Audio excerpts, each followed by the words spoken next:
Hello, everyone, and thank you for joining us for this episode of Threat Talk. I'm your host, Bob Hansman, and today we're going to look at an aspect of cyber attacks that I don't see discussed very often. We're going to talk about the infrastructure behind and underneath modern attacks that they depend on for success. And to do that, we have Renee Burton with us, who recently presented on the topic at the RSA conference in San Francisco.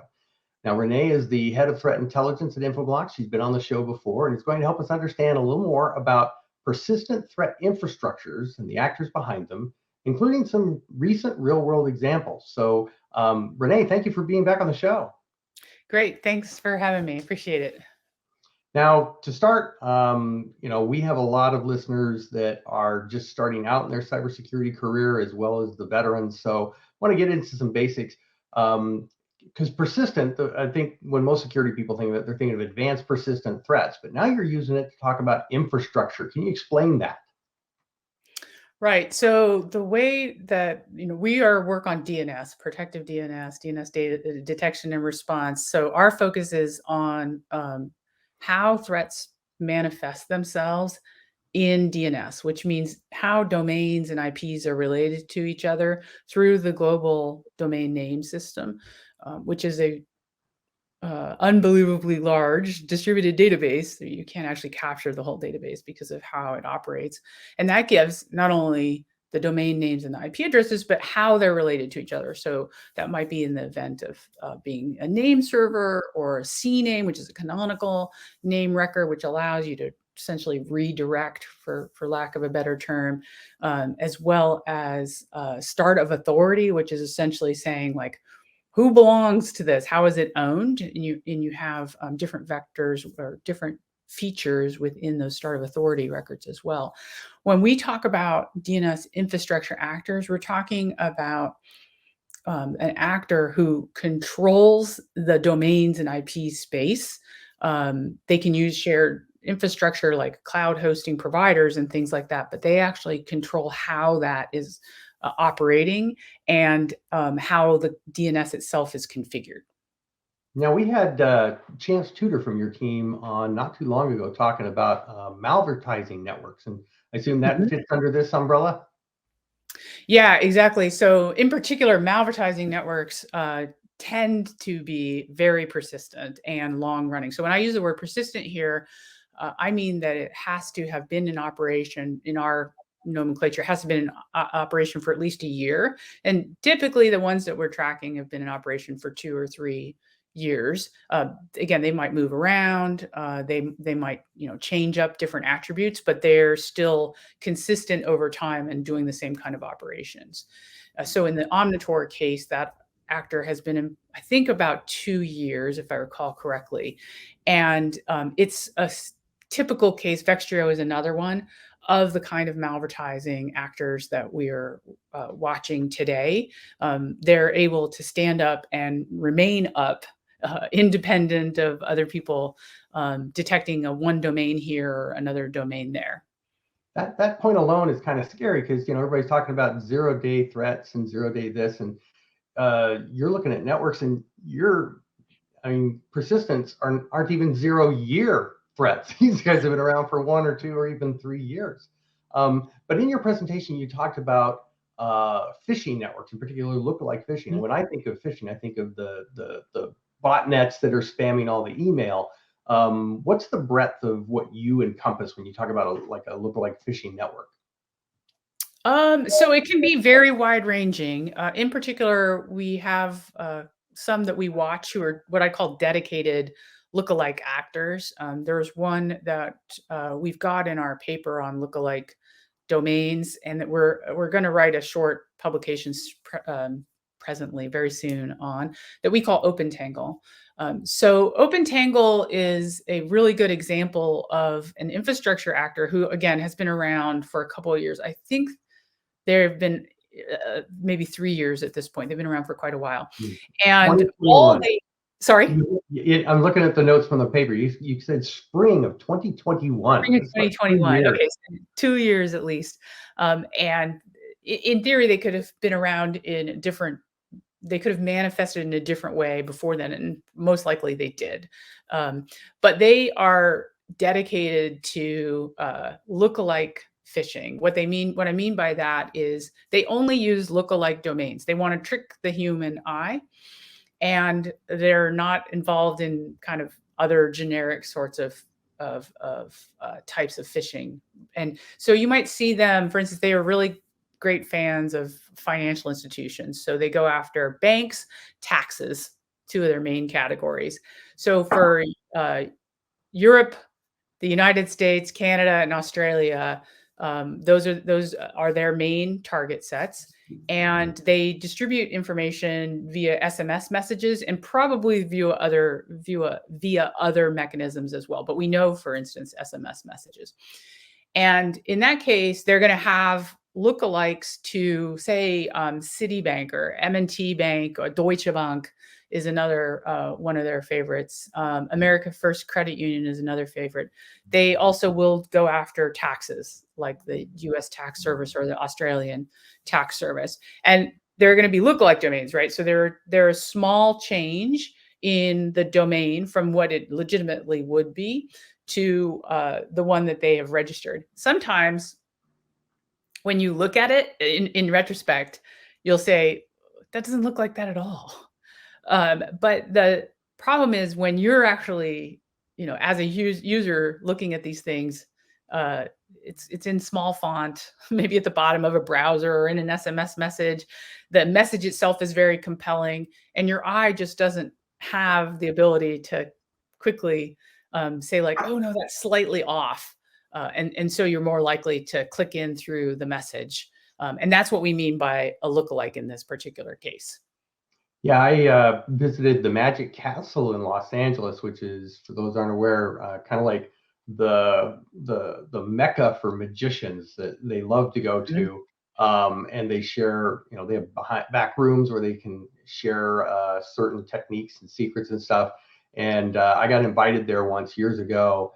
And while I thought I was just, hey, take a break from the computer show that I'm there for, they started talking about how easy it is to deceive people because they are expecting to see certain things. And so even though there's a typo or there's something that it's, in hindsight, it's a glaring red flag, but people won't see it because they're expecting to see, oh, I'm looking for information on the Australian IRS, and this is what it's called, and so I'm going to go to that site. And then they'll later realize that it's not even a misspelling, but I saw one in the US where it was irsreturns-speedy.com. And it was, the words are right, but the US IRS never created a domain like that.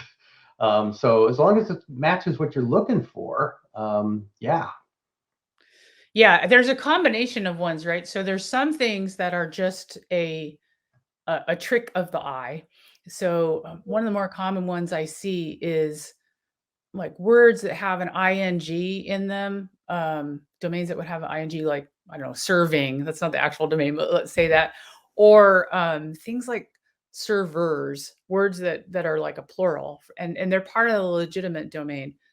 If the domain is reasonably large and you flip two of those characters, your brain is just going to infer the correct thing. And you do that as a natural process in order to be able to do reading comprehension.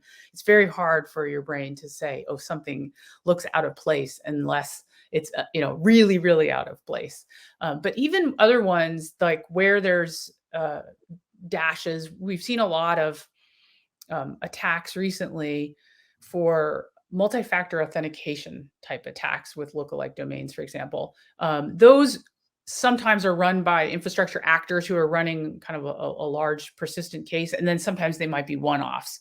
But in that case, from a lookalike perspective, they might say something like MFA dash Citibank or something like that.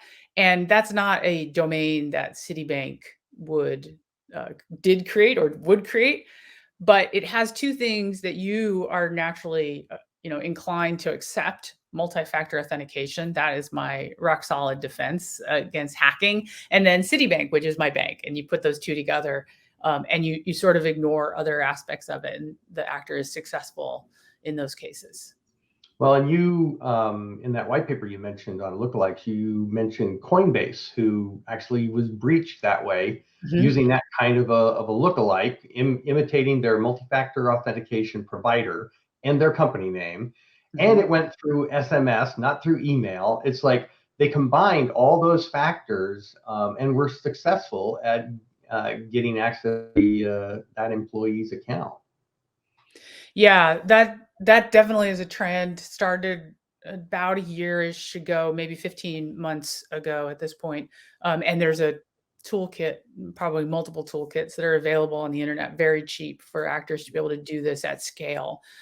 So they can create a lookalike domain and they can act in the middle. So it's called adversary in the middle type technique for MFA, for multi-factor authentication and two-factor authentication, Okta. These would be the common words, and then they essentially are doing like a fatigue aspect. So I'm gonna broadly distribute um, this domain, this attack.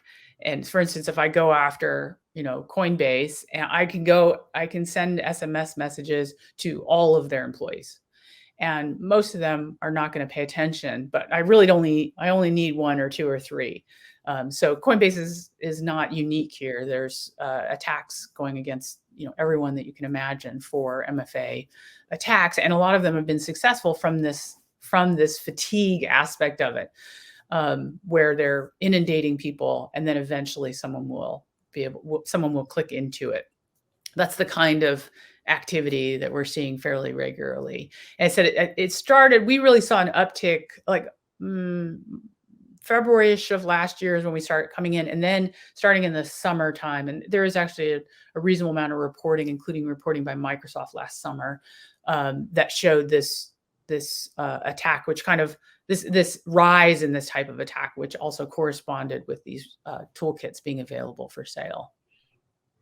I want to go into an example, and I'm going to apologize to the audience. This is going to sound a little bit like a product advertisement here, but it's because we have a rock solid example of the value of looking at infrastructure, malicious infrastructure, and why we wanted to talk about this today. There was an example of the Vextrio network, Renee, that your team discovered and actually started blocking a year ago. It'd been operating since 2 years ago. But even though we've started identifying and blocking it a year ago, it's still active, and it's doing all these other things. You don't just block a domain. That's something else I want to make sure everybody understands. You don't just say, oh, here's the domain name, so let's block them, because they use a massive dictionary of domain generated algorithm names. This is a massive attack, and it's still active. When it would have been a simple thing to just block the infrastructure, but everybody seems to be focused, most security tools seem to be focused on malware. I'm going to scan the file. I'll protect you against the file, but they change the files, but they distribute it through the same network. So Yeah, yeah. exactly. So these malvertising networks in particular, and we track a lot of them. We've just published on two, Omnitor and Vextrio are two of the ones we've published on, and they have similarities to each other, but they also are quite different networks. They're operated differently, and their operating procedures are different, even though they both use browser plugins and compromised WordPress sites for getting into systems. So what is interesting about them is once they are in place, they can deliver anything they want. So the industry tends to have a habit of calling this nuisanceware or adware. And the way I look at that is similar to when you have an ailment the doctors don't understand. They'll give it some generic syndrome label, which means I don't know what it is. So in our industry, if people are seeing a lot of activity, particularly if it's fairly common, and it has an ad, then we call it adware or nuisanceware. We might say it's potentially unwanted programs. And what we found is in reality, these are not potentially unwanted. These are really unwanted. Once they have successfully compromised your machine by various reasons and getting you to agree, for example, to allow them to set up notifications, which then enables that browser plugin, they can actually deliver anything they want. And we have seen Vextrio deliver malware, and Nozomi Networks actually wrote a nice paper in December on Gluptiba malware and how it was delivered. That was delivered by Vextrio, even though Nozomi wasn't aware of it at the time. We've seen them deliver spear phishing. So when we say spear phishing here, we mean actually targeted to a specific set of users. So we've seen Vextrio be able to do that. We've seen them deliver information stealers and other kinds, besides Gluptiba, information stealers and remote access Trojans. And then, of course, they also deliver ads. And they can decide what to do based on who you are. So, they're already in your network. They know who you are. They're on your machine. They have varying degrees of permissions on that machine, depending on the actual malware itself. And then they can decide, oh, should I actually deliver a malware here? Should I deliver a phishing email? Should I just deliver ads, depending on where I am? So they're very complex. And if you just look at that as, oh, I'm going to block this domain or I'm going to block that domain because of how their infrastructures are set up and persist, you're just playing this, traditional whack-a-mole idea, right? You're getting one at a time versus the whole thing. Well, and that's a key point that I really want to make sure that everybody understands, is because for the companies that know a little about what Infoblox does, DNS security, it's easy to equate it with just, oh, it's just a web filter and you're blocking, URLs. You're just doing it at the DNS level. But there's a lot more out there, because you actually, on the Vextrio network, in one of the reports I was reading, you talk about how there's a lot of the activity and the indicators that you just don't see outside of DNS. You can only see that, and it's not because you're looking at a domain name. There's a lot more that you're actually able to observe at the DNS layer, right? Yeah, and I do think you're right that there is a common understanding, which I consider to be somewhat misunderstanding, that you would use DNS for URL filtering. In fact, I would advise that you never use DNS for URL filtering. If you really want to deal with URL filtering, you should use URL filtering systems. DNS is extraordinarily powerful. It's a giant hammer that allows you to block domains and IP addresses independent of everything, right? So independent of operating systems, independent of device, independent of the specific malware. So in the case of these malvertising networks, it doesn't matter whether it's Gluptiba or Lockbit or any, name your favorite, Emotet, ransomware, whatever it is going on. We're going to block it at the domain and the IP level. So that's a very big stick to carry around, and it also becomes a little bit dangerous if you're only trying to do URL filtering. You're generally working in a much more fine-tuned perspective than we would have for DNS. The great thing, though, is because it is entirely independent of the device and independent of the malware and independent of the operating system, et cetera, you can use it in a large enterprise and effectively block those attacks, regardless of whether, in the case of an enterprise, whether the employee is using a Mac or whether it's on a server or whether they're using a Windows machine. Now, of course, the title of this was Persistent Infrastructure Actors. And you just highlighted that, big difference between Omniture and Vextrio in how they use them, and how they're managed and their processes that you're able to observe. They're obviously different at that level. And we also talked about how this goes far beyond just blocking a bunch of URLs or domains. To highlight again how complex this is, I want to go back to OpenTangle just a little bit, because one of the ways you describe OpenTangle is that they are it is a brazen actor with complex intertwined infrastructures. And that phrase, intertwined infrastructures, that's something I wanted to help everybody understand more about? Yeah, so I call them brazen is because they are very spammy, right? So if you're in Western Europe, Canada, United States, or Australia, there's a very good chance that you have seen Open Tangle operations, and you can check the spam folder of your SMS in your phone to see. But most likely you have.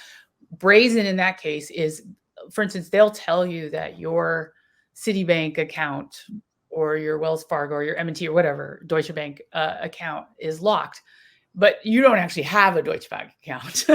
So that's what I mean. They don't really care. They're just like spamming out, and then they use these kind of some of them are well designed, look like domains, but some of them are just like not well designed. You're kind of like, oh, that doesn't look like M&T at all. That's the term brazen. The other thing is, though, that they are, persistent. They've lasted for well over a year. In this case, they've lasted for over 2 years. And when I say that we call them open tangle because the open part, they're like sending everything out. And they don't seem to care if anyone detects them. But the tangle part is when you look at DNS infrastructure, major components that you're going to look at are, you're looking at DNS records, right? And you're looking at that DNS fingerprint or signature is what we would use, either of those terms, of how something is operating.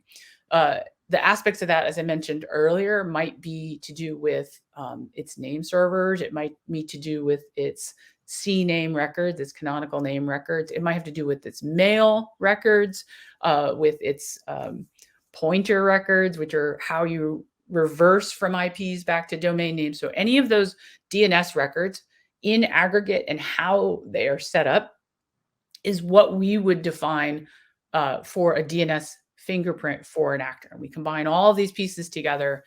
Some of them are sort of self-evident, like a name server, and some of them are very complex in the exact configurations for an SOA record, right? Within the context of it, and maybe how a text record is set up from a regex perspective, even. So, in the case of OpenTangle, there are a number of things within our fingerprint, but in particular, their name servers are fairly, kind of intertwined with each other, but they do move them. And they've migrated over different sets of name servers over time. And then the domains, which is fairly frequent for any kind of infrastructure actor, domains name servers may pop in and out of kind of benign, often cheap name servers that are abused, or anonymous name servers. And so you can't naively create your fingerprint. If you're going to create a fingerprint based on name servers, for example, you can't naively create the fingerprint based on name servers, because regardless of the actor, whether it's OpenTangle or anyone else, there is a tendency for those to be incidentally connected to a bunch of other stuff, including a bunch of domains, which are not related to at all, via these abused, cheap, benign, anonymous name servers that are fairly more common, and which may be abused, but they actually contain, a lot of legitimate traffic. So you just can't make that inference. And if you try to do it in a naive way, in the case of OpenTangle in particular, what will end up happening is you'll end up with this giant tangly mess of name servers and domain names, which is where that second part of that name comes from. Well, I hope everybody was paying attention, because during that last little bit there, you packed a lot in there. And a lot of people, even those who've been in, computers for decades, if they haven't dug much into DNS, they may still have that belief that, oh, it's just, I send it a domain name, it gives me an IP address. That's all it is. But there are so many different record types, and all of those, you listed a whole bunch there, are the kinds of things that can give you clues. And I'll go ahead and give you a little bit of brag here that your team, because of that in-depth understanding of DNS, you've been able to report that you're blocking 100% of all the OpenTangle domains, even though they're doing that moving around bit. So definitely congratulations on that. And I did want to highlight, because sometimes I'll get this question on the broadcast. People say, well, Yeah, it doesn't matter about the domain. What if they just hard code the IP address? Well, you mentioned they keep having to move. They don't just move because they want to. They have to move because they get discovered and then they'll get blocked. And if they hard code stuff with an IP address, it doesn't move. Once that IP address is blocked, they'll never be able to work again and it's dead. So it's a very short life when they have malware or something like that with a hard coded IP address. And that's why they use these domains, so that something like an OpenTangle and all that flexibility, that's what they get by using domains. Yeah, that's exactly right. So there are things that use hard-coded IP addresses, but it's really rare. It's a very small percentage of all of the attacks that we see across all of the spectrum of things that we look at.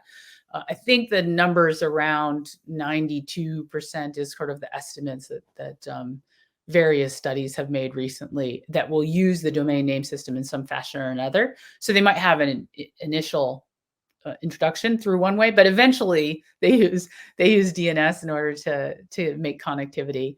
And then that signature aspect of things can be extraordinarily complex. So we also recently released the finding of a toolkit we call Decoy Dog, and Decoy Dog is it's a specific instance or a specific configuration of RAT, a remote access Trojan called Puppy. Puppy is an open source RAT that's been used by nation state actors predominantly. It's open source, but it's very complicated, undocumented code. And particularly the DNS portion of Puppy is not documented at all. And so it's not for your average OpenTangle type cyber criminal, frankly.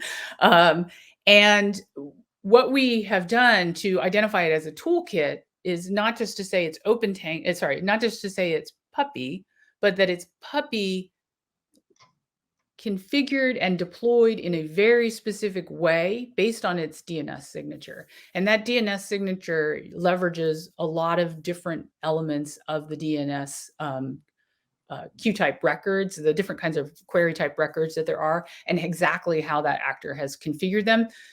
Which is very rare. There's like 18 domains on the internet with that configuration. And it's not actually documented or part of the Puppy source code at all. So it's how you connect an actor who's been persistent for a year through their DNS with a malware that you're able to identify. I'm really glad you got into Decoy Dog, because I want to make sure we touch base on that before we were done. And we are right at the wire here time. Great. So you squeezed it in even without the prompting. So thanks for that. And there's write-ups on Decoy Dog. You guys have a blog out on it. There's a lot more details and information available on the Infoblox site if anybody wants to dig into that. Other than that, yeah, we knew we had more than we could get through in the time allowed. So everybody check out the Infoblox blogs, threat advisories, and there's a whole section of content produced by Renee's team if you really want to get into the weeds of this. And she mentioned a white paper or a report that was produced on lookalike domains that was just released at the RSA conference. Very extensive report, so it's definitely not your light reading.